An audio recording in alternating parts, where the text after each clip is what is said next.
एक सिद्ध के अंदर अनंतानंत सिद्ध भी रहे तो भी बाधा नहीं आती है। सब अपने अपने सुख का अनुभव करते हैं। ठीक है, अभी यहां पर जो धरती के प्राणी हैं वो पैरों से सब बराबर हैं। क्या पैरों से, जमीन में हो ना, जमीन का आधार लिए हो ना, तो पैरों से सब बराबर है। और जो मोक्ष में है वो सिर से सब बराबर है। वहां पैर छोटे बड़े, हालांकि पुद्गल नहीं है इसलिए छोटे बड़े का सवाल नहीं उठता है, लेकिन जिस शरीर से मोक्ष जाते हैं उससे किंचित न्यून जो आत्मा का आकार होता है वो मोक्ष में जाता है, और उस आकार में फिर वहां पर अनंत काल के लिए वहां पर स्थिर हो जाते हैं। कितने काल के लिए? अनंत कितना होता है? जिसका कोई अंत नहीं होता है, यानी दोबारा कभी वापस नहीं आएंगे। हमेशा एक बार, जैसे दूध का, जैसे गाय ने घास खाई, फिर घास का दूध बना, फिर दूध का आपने दही बनाया, फिर दही का मक्खन बनाया, मक्खन का घी बना दिया। अब घी का दूध बना के बताओ, नहीं बनेगा ना। ऐसे ही जो आत्मा कर्मों से एक बार रहित हो चुकी है वो दोबारा कर्म सहित होने वाली नहीं है।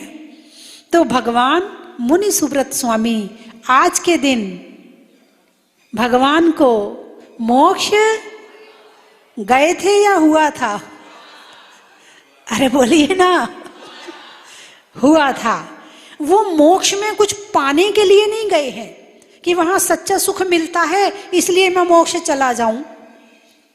क्या वहां पे कोई अनंत शक्ति मिलती है इसलिए मोक्ष चला जाऊं? नहीं नहीं नहीं, मोक्ष गए नहीं थे, मोक्ष हुआ था। और जो आत्मा का सच्चा सुख है वो तो उनने यही प्राप्त कर लिया था, हैं? जब मोहिनी कर्म का क्षय हुआ, ज्ञानावरण कर्म का क्षय हुआ, है जो आपने वो परिभाषा पढ़ी है ना, सूत्र पढ़ा हुआ 10वें अध्याय में, मोहा क्षयास दर्शना, है ना, वो सूत्र आता ना शुरू वाला, कि मोह के क्षय से, ज्ञानावरण दर्शनावरण अंतराय कर्म के क्षय से उन्हें सच्चा सुख प्राप्त हो चुका था। यही हो गया था इसी संसार में रहते हुए। संसार में 4 परमेष्ठी रहते हैं। कौन कौन से? अरिहंत। क्या बात है, एक का नाम मैंने लिया, बाकी का नाम आपने ले लिया। बड़े होशियार हैं आप तो। अरिहंत भगवान कहाँ रहते हैं? संसार में। सिद्ध भगवान कहाँ रहते हैं? सिद्धालय में। आचार्य उपाध्याय साधु परमेष्ठी कहाँ रहते हैं? तुम कहाँ रहते हो? उनमें और तुम में क्या अंतर है? भाई एक ही जगह रह रहे हैं, एक ही जगह से भरण पोषण हो रहा है, एक ही जगह की रोटी खा रहे हैं, एक ही जगह की हवा ले रहे हैं, एक ही स्थान की छाया ले रहे हैं, फिर भी तुम में और उनमें क्या अंतर है? हैं? तुम संसारी हो और वो वीतरागी हैं। वीतरागी किसे कहते हैं? यदि ऐसा कहो कि वो वीतरागी है और तुम वित्तरागी हो तो कैसा रहेगा? अरे बोलिए ना।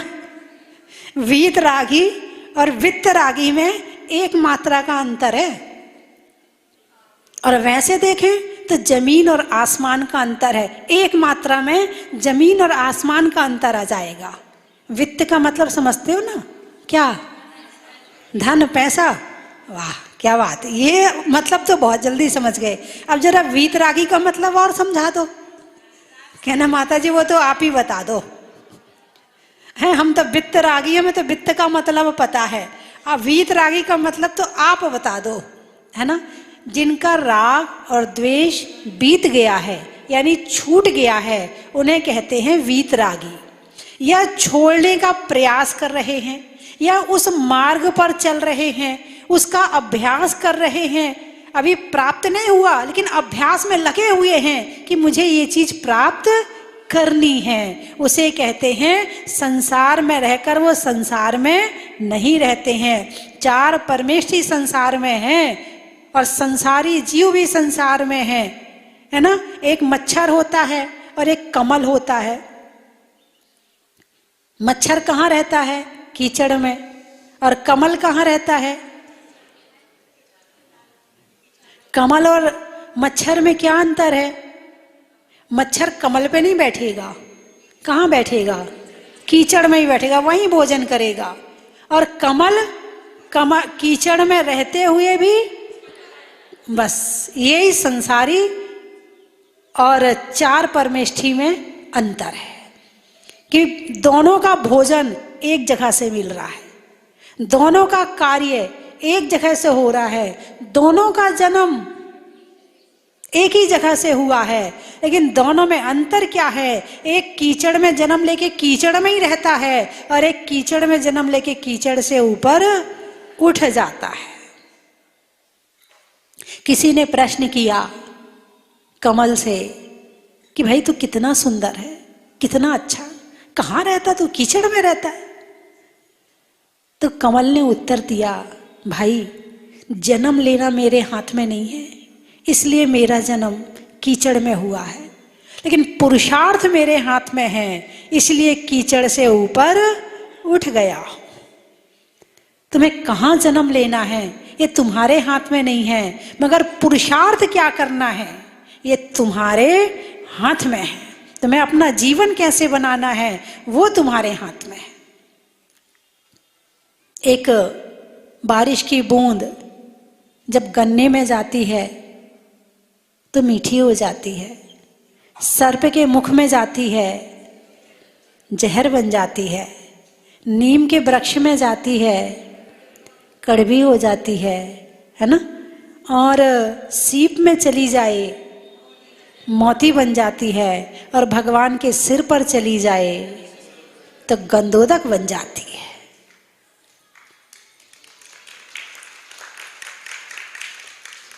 क्या बनना है आपको?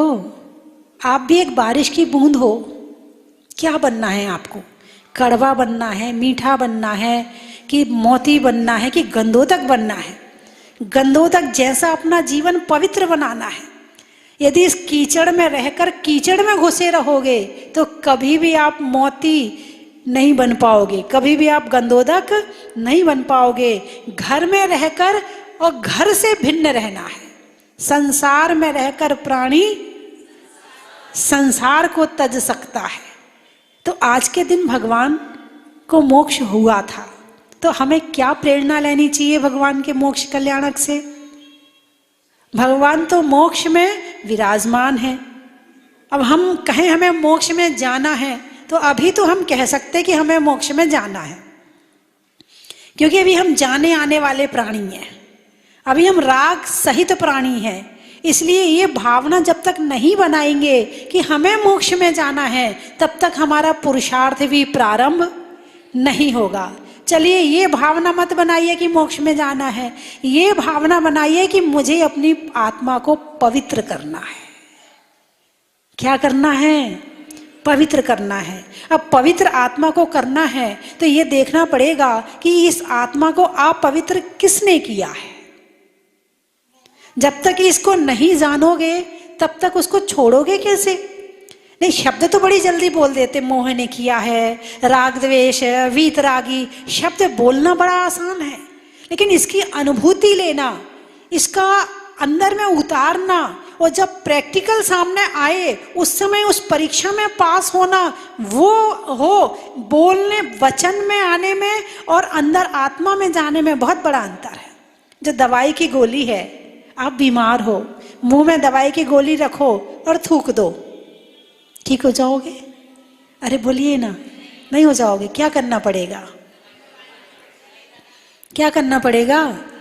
अंदर उतारनी पड़ेगी, पेट में जाएगी, पचेगी, रस बनेगा, फिर वो जहां दर्द है वहां जब पहुंचेगी तब तो असर होगा उसका, है ना। तो जुबान में, मुंह में रखी हुई चीज असर अभी नहीं हो रहा है? हाँ, हमारे को किसने परेशान किया? मोहे ने परेशान किया। अभी तो केवल जुबान तक है ये जो जितनी चर्चाएं हैं। राजा राणा, जोर से बोलिए, राजा राणा।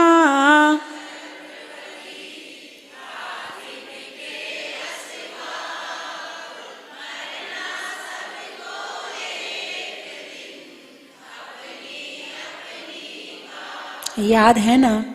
और घर में किसी की डेथ हो जाए, फिर ये लाइनें पढ़ो बैठ के, और फिर रोना मत, परेशान मत होना, मन में विकल्प मत लाना। हैं भाई, राजा राणा छत्रपति हाथिन के असवार, मरना सबको एक दिन, अपनी अपनी बार, उसका समय आया चला गया। अब रोने वाली क्या बात है इसमें? बोलिए हाँ या ना। जब परीक्षा की घड़ी आए ना, तब ये लाइनें पढ़ना, फिर देखना कि मुझे ये लाइनें मेरी आत्मा में उतरी हैं कि केवल जुबान तक है। धर्म तो करते हैं मगर ऊपर ऊपर से करते हैं, अंदर से नहीं करते। सारी जिंदगी पूजा पाठ करते हैं, भक्ति करते हैं, अनादिकाल से जगमें स्वामीन जल से सुचिता को माना, शुद्ध निजातम सारी जिंदगी पढ़ते हैं, लेकिन ये लाइनें अंदर नहीं उतरती हैं। अंदर उतरने का माध्यम है सामायिक ध्यान। यहां से ये अंदर जाती है और हम सामायिक करते नहीं, ध्यान करते नहीं, ये लाइनें हमारे अंदर जाती नहीं। जैसे सुई में धागा डालना हो तो बड़े हाथ स्थिर, आंखें स्थिर, और फिर धीरे से लेके डाल देते हैं। एक सुई में धागा डालने के लिए मन वचन काया की स्थिरता चाहिए। तो ये सारी बातें अंदर डालने के लिए ध्यान की स्थिरता चाहिए। इसमें मन में स्थिरता हो, वचन में स्थिरता हो, काया में स्थिरता हो। बिना इसके ये अंदर जाने वाली नहीं है। और जब भी सुख का प्रारंभ होगा यहीं से होगा।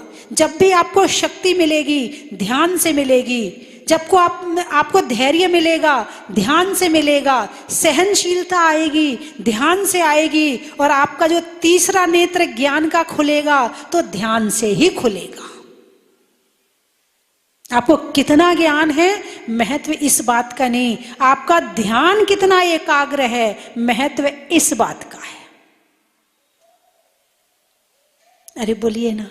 तो आज वैसे तो मैं ये कहूंगी कि आज के दिन हमारी भाषा में भगवान मोक्ष गए थे। हमारी भाषा में, व्यवहार की भाषा में भगवान मोक्ष गए थे। तो आज के दिन आप एक संकल्प ले लो कि एक सामायिक रोज करेंगे। उनको तो मोक्ष हो चुका है, अभी एक सामायिक से मोक्ष नहीं मिल जाएगा, लेकिन ये एक सामायिक एक दिन आपकी मोक्ष पहुंचाने में आपकी शक्ति बनेगी। जैसे एक छोटी सी अग्नि की चिंगारी होती है, उससे पूरा जंगल जल सकता है, लेकिन चिंगारी हो तो सही। यदि चिंगारी नहीं होगी तो फिर क्या जलाएगा, क्या उजाला होगा, है? तो ऐसे ही भले हम इतना सा ध्यान करें मगर करना शुरू तो करें। 48 मिनट की सामायिक बताई है, कितने मिनट की? तो 24 घंटे में कितने मिनट? 48 मिनट। एक मुहूर्त, एक मुहूर्त है ना। तो कोई कर सकता है सामायिक? चलो, डॉक्टर साहब ने हाथ उठाया, हम सामायिक करेंगे। और कोई? 2 3 4 5 6 12 हाथ हो जाए ना। 12 में 12 जने तो चाहिए। 12 से कम में तो कहा 1 दर्जन। 12 का मतलब क्या होता है? 1 दर्जन है। अच्छा चलो, आप 48 मिनट की नहीं कर पा रहे, 24 मिनट की तो कर सकते हो। 24 मिनट की एक घड़ी होती, वैसे तो 2 घड़ी की सामायिक बताई है। चलो आप शुरुआत करो, आपका अभ्यास अभी नहीं है तो इसलिए 24 मिनट की एक घड़ी होती है, 24 मिनट तो कर ही सकते हो। अरे बोलिए ना। ये सामायिक किसके लिए करोगे? घर वालों के लिए? किसके लिए सामायिक? खुद के लिए टाइम नहीं है, सब चीज के लिए टाइम है। अरे बोलिए ना। अरे मेरी प्रेरणा से आज भगवान के मोक्ष कल्याणक के दिन एक सामायिक का नियम तो 1 महीने के लिए ले लो, 1 महीने के लिए 24 मिनट की सामायिक 1 महीना करेंगे। अच्छे से हाथ उठाओ,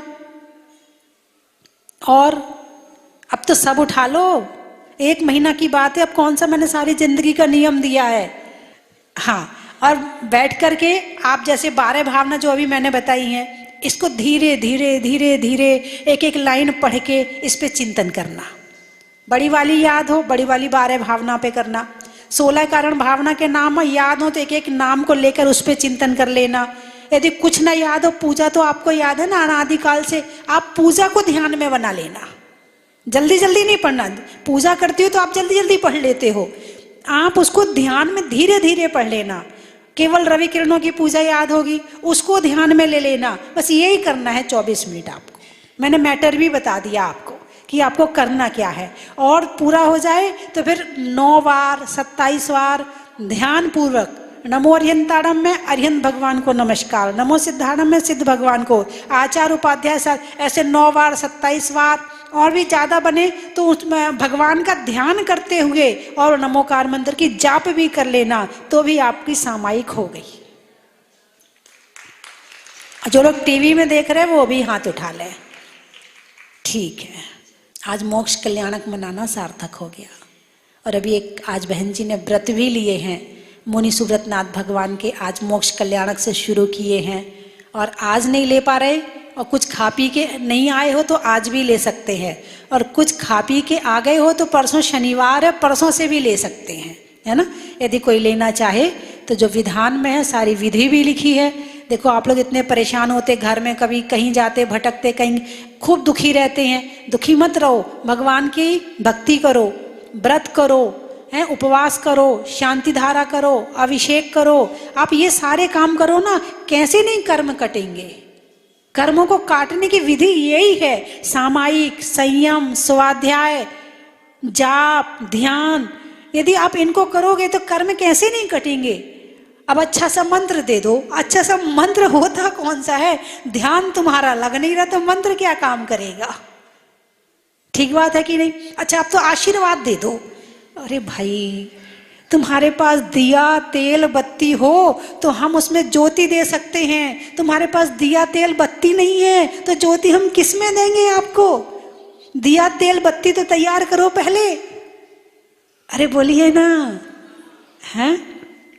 तो चलने में पाथ का, मित्रों में साथ का, तीर्थंकरों में मुनि सुव्रत नाथ का, गाने में सुर का, नृत्य में नुपुर का, और अतिशय क्षेत्रों में जहाजपुर का, पंखा में झलने का, बच्चों में पलने का, भगवान की जमीन से निकलने का, चंद्रमा में गुरुत्वाकर्षण का, भौतिकता में आकर्षण का, और भगवान के दर्शन का, निधियों में माणवक का, विद्वानों में चाणक का, और आज भगवान के मोक्ष कल्याणक का, घड़ी में टिक टिक का, नहीं होने में चिक चिक का, और करने में रोज सामायिक का, खेत में धान का, शादी में पान का, और दोपहर में होने वाले भगवान मुनिशिव्रत के विधान का, अनाज में चने का, गर्मी में पने का, और विधान में बैठने का, करने में आश का, मैदान में घास का, और आज होने वाले शिलान्यास का, रोटी में घी का, हरियाणा में जी का, और शिलान्यास करवाने में भैया जी का, वृक्षों में बड़ का, बड़ की जड़ का, और भगवान अरनाथ जी के नवागढ़ का, गाने में सुर का, नृत्य में नुपुर का, आने वालों में जयपुर का, पानी में गागर का, शैली में नागर का, और आने वालों में सागर का, नहीं करने में गड़बड़ का, बुढ़ापे में बड़बड़ का, और आने वालों में टीकमगढ़ का,